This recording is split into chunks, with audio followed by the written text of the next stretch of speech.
Hello everyone, and welcome to my General Hospital Today channel. The shocking and tangled truth behind Rocco Falconeri's complicated origins and his lifelong connection to the woman he heartbreakingly refers to as his other mother, Britt Westbourne, is one of General Hospital's most twisted and unforgettable storylines, a saga packed with betrayal, stolen embryos, devastating lies, and the kind of emotional chaos that only Port Charles can deliver. To truly understand why Rocco carries such a complicated bond with Britt, why Lulu Spencer and Dante Falconeri have every reason to despise her, and why Emma Scorpio Drake practically vibrates with rage at the mere mention of Britt's name, you have to go back to the very beginning, all the way to 2012, when Dante and Lulu, newly married and eager for the family they dreamed of, discovered their journey to parenthood would take a heartbreaking detour. After several failed attempts to conceive, Lulu learned she had a uterine condition that made it impossible for her to carry a child to term. Even worse, their attempt to adopt fell apart when Lulu lied on the adoption forms, leading them to be blacklisted and exposing painful secrets Dante didn't know, including that teenage Lulu once had an abortion in high school. Their marriage weathered the revelations, but they found themselves forced to consider alternatives, turning to surrogacy as their best hope for a child. At the time, Britt Westbourne was Lulu's OBGYN, and while Britt's bedside manner was notoriously cold, she was deeply involved in retrieving Lulu's eggs, obtaining Dante's sperm, and creating embryos that represented the future Lulu and Dante desperately longed for. Their friend Maxie Jones agreed to act as their surrogate, despite the medical impossibility, given her heart transplant, a suspension of logic GH fans still laugh about today. Britt implanted the first embryo in Maxie, but tragedy struck when Maxie fell and miscarried, losing the child Dante and Lulu believed would finally make them parents. In her grief and guilt, Maxie made a panicked, life-changing decision. After a one-night stand with Damian Spinelli left her pregnant, she lied to everyone, including Spinelli, and insisted the child she carried was Dante and Lulu's. That baby, later known as Georgie Jones, became the center of a brutal custody war that shattered relationships and nearly destroyed Maxie.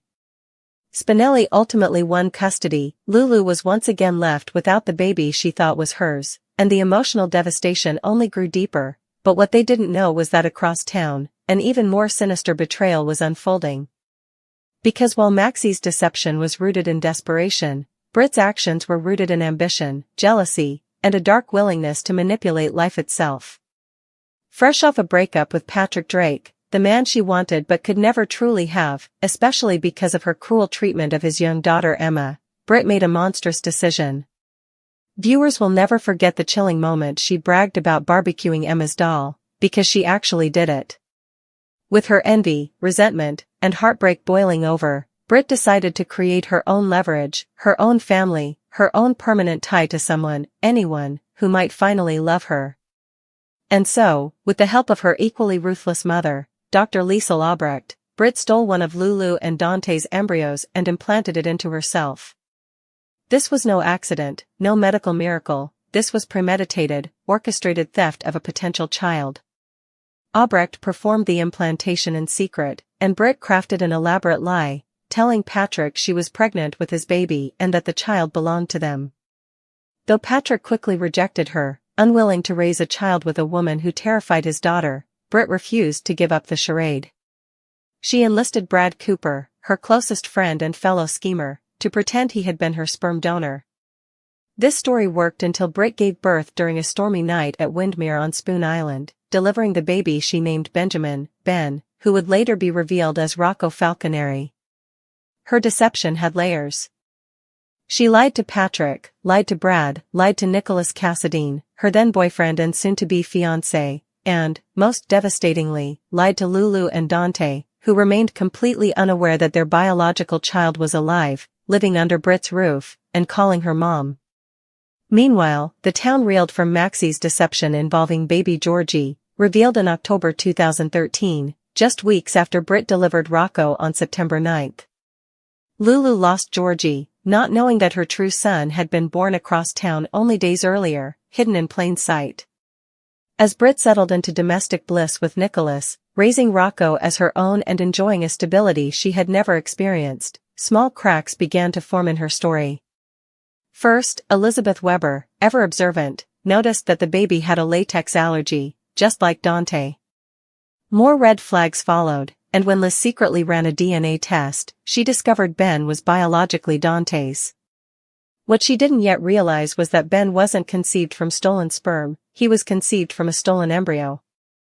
Lulu and Dante believed Britt had taken Dante's sperm without consent, a violation on its own, but had no idea Britt had carried Lulu's egg as well. Amid this rising suspicion, Britt attempted a partial confession to Nicholas, admitting Liesl had stolen Dante's sperm but hiding the far more devastating truth about Lulu's embryo. Her conscience eventually cracked, and Britt wrote Lulu a letter confessing everything, intending to throw it away, but in classic soap fashion, she accidentally mixed up the envelopes, and Elizabeth found the letter. What followed was one of GH's most explosive confrontations. In front of a stunned crowd at Britt and Nicholas's engagement party, Lulu stormed in and announced that Ben was actually her biological son. Nicholas was horrified. Britt's world collapsed. She was arrested for embryo theft and deception, but because embryo law at the time was poorly defined, Diane Miller got Britt acquitted. She escaped prison time on a technicality that outraged nearly everyone in Port Charles. Despite the damage, the betrayal, the stolen months, and the emotional destruction, Lulu displayed remarkable grace when Britt returned the baby in April 2014. She allowed Britt to say goodbye to the child she had raised for nearly 8 months and carried for 9. That moment, Britt cradling Rocco for the final time, tears streaming down her face, cemented why Rocco still, years later, would refer to her as his other mother. It wasn't just biology. It was bonding, attachment, and the complicated truth that Britt, for all her monstrous choices, did genuinely love the baby she stole. Yet the tragedy didn't end there. Lulu and Dante later learned that their last remaining embryo was not viable, leaving them with only the miracle child they hadn't even known existed until months after his birth. And then came another Cassadine twist, Charlotte's embryo, also stolen, created through Stavros Cassadine's obsession, Helena's interference, and Valentine's desperate attempt to secure his daughter's future. Both of Lulu's children came into the world through stolen embryos, another reason the trauma surrounding Britt still stings.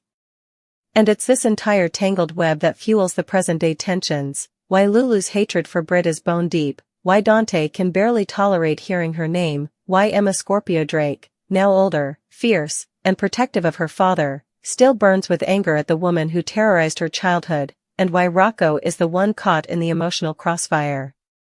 Because when Rocco calls Britt his other mother, it isn't a lie. It isn't manipulation. It's his lived experience. Britt carried him, birthed him, loved him, and raised him through the first months of his life.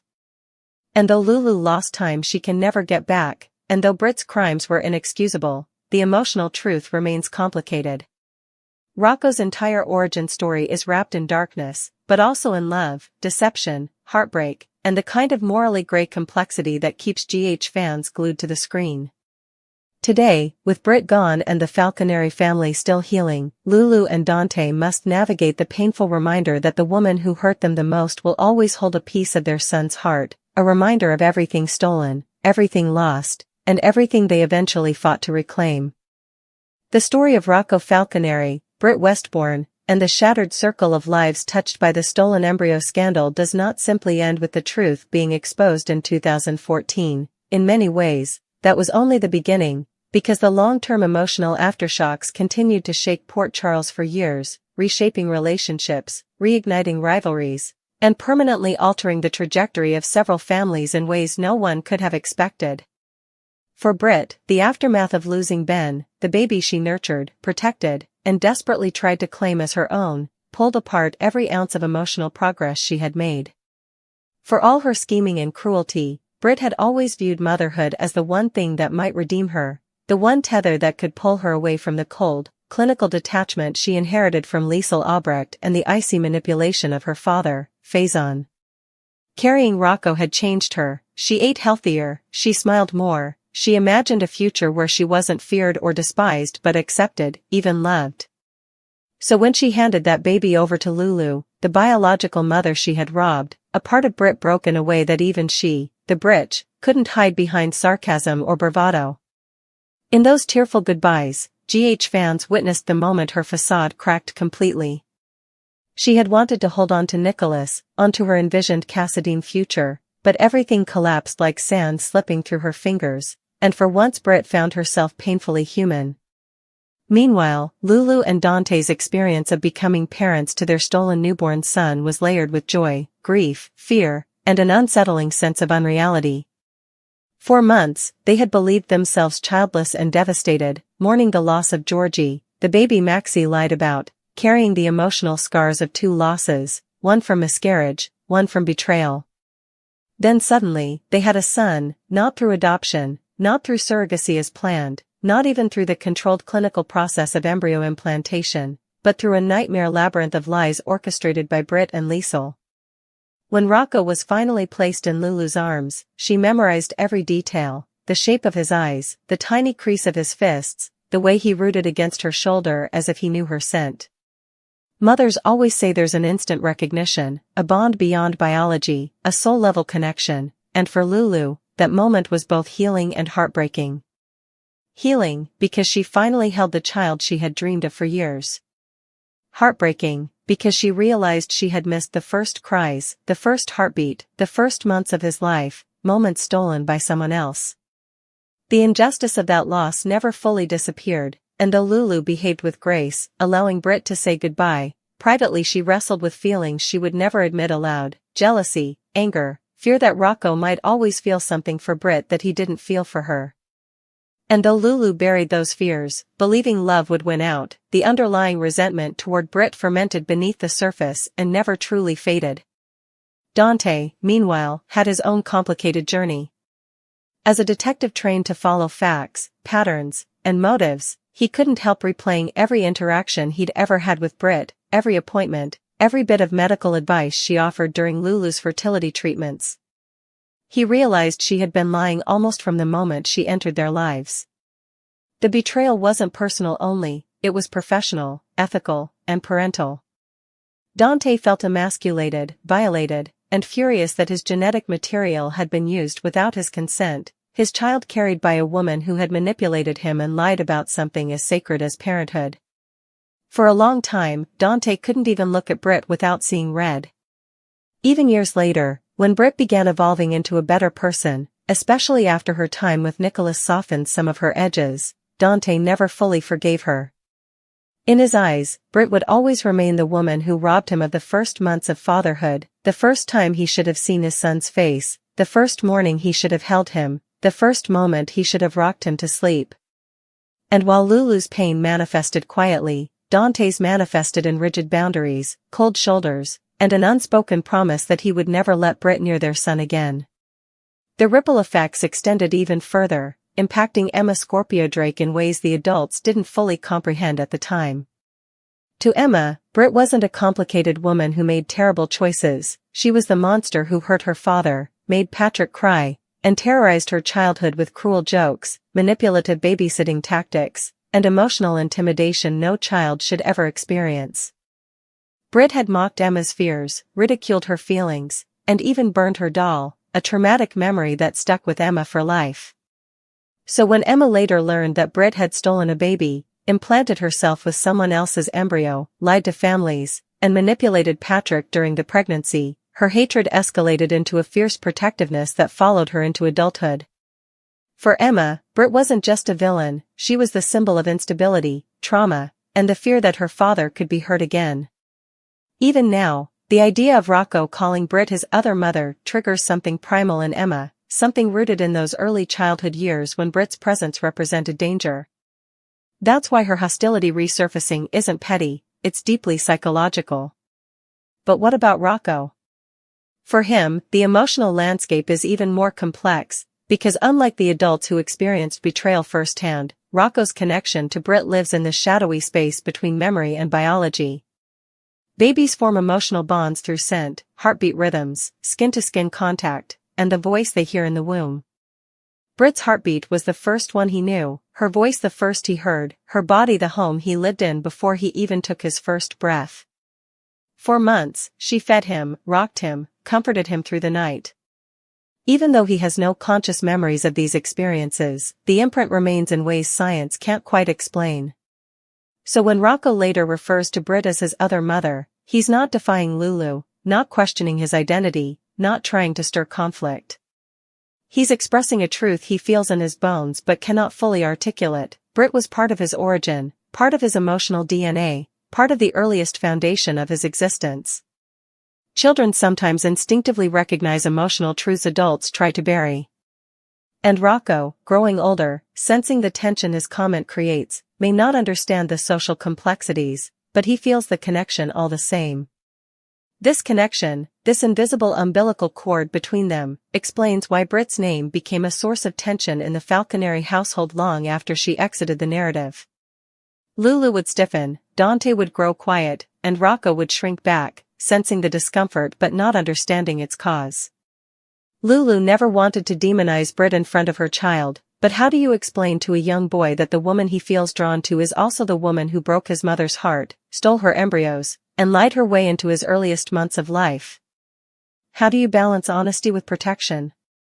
How do you acknowledge the truth without glamorizing the trauma? These are questions Lulu and Dante battled privately for years. Add to that the complexity that they could not rewrite the past. Rocco will always have been born through a stolen pregnancy, his beginnings rooted in violation and deception. That truth is painful for parents to carry. Dante and Lulu tried to focus on the miracle, the fact that he was alive, healthy, loved, but the shadow never fully disappeared. In Port Charles, where secrets eventually surface and emotional wounds rarely stay buried, the truth about Britt's role in Rocco's creation became a defining part of the town's lore. Even characters who weren't directly involved felt the shockwaves. Nicholas, for instance, carried intense guilt for believing Britt's lies and almost raising Rocco as his own stepson. His breakup with Britt was more than romantic fallout, it was a moment of moral reckoning, realizing he had nearly married a woman who committed one of the greatest violations possible against his own sister. The pain fractured their relationship irreparably, casting a shadow over every future interaction they had. For Nicholas, trusting Britt had been a leap of faith he rarely offered anyone, and her betrayal deepened his cynical Cassadine worldview. Brad Cooper, Britt's closest ally, struggled too. Though he helped facilitate the lie, he didn't realize how far Britt had truly gone until the truth began unraveling. Brad's confession that exposed the truth about Georgie proved he wasn't entirely a villain, but his involvement in Britt's scheme haunted him, shaping his moral arc for years. It was one of the first major deceptions that later made Brad susceptible to even darker schemes with Nellie and Wiley, a pattern that began with the embryo scandal and spiraled into much larger consequences. And then there was Liesl Albrecht, arguably the architect of the entire nightmare, whose vision of family was twisted beyond comprehension. Liesl believed Britt deserved a child. She believed Lulu did not. She believed Cassadine power and Westbourne ambition were justification enough to violate another woman's reproductive autonomy. Her ability to compartmentalize harm and love made her one of GH's most complex villains. Liesl genuinely loved Britt, but she also loved control, legacy, and asserting dominance. The embryo theft was her masterpiece, one of the greatest manipulations she ever orchestrated. To this day, fans still debate whether Liesl ever truly regretted her actions or whether she simply regretted getting caught. As the years passed, the story gained new layers. Lulu's discovery that her last viable embryo was not viable crushed her hope of giving Rocco a full biological sibling in the way she once imagined. Then came the revelation of Charlotte, another child created through violations of consent and autonomy, this time orchestrated by the Cassadines. And the haunting, inescapable truth emerged: both of Lulu's children were products of stolen embryos. Both were conceived through crimes. Both entered the world under circumstances drenched in manipulation and danger. Yet both were deeply loved. That duality, the unnatural beginnings and the unconditional love, gave Lulu's motherhood a bittersweet texture unlike any other storyline in GH history. Today, even with Britt gone, her presence lingers like a ghost. Rocco's innocent reference to her as his other mother acts as an emotional echo, reminding everyone involved that the past never stays buried. It rises in moments of vulnerability, resurfaces in unexpected conversations, and stirs emotions none of them have fully resolved. And that is why the story of Rocco and Britt is not simply a plotline, it's a wound, a legacy, a complicated truth that continues to shape the Falconeri family and everyone around them. It is the tragedy of lost time, the complexity of maternal identity, the collision between biology and emotional truth, the price of deception, and the lasting scar that forms when love emerges from darkness.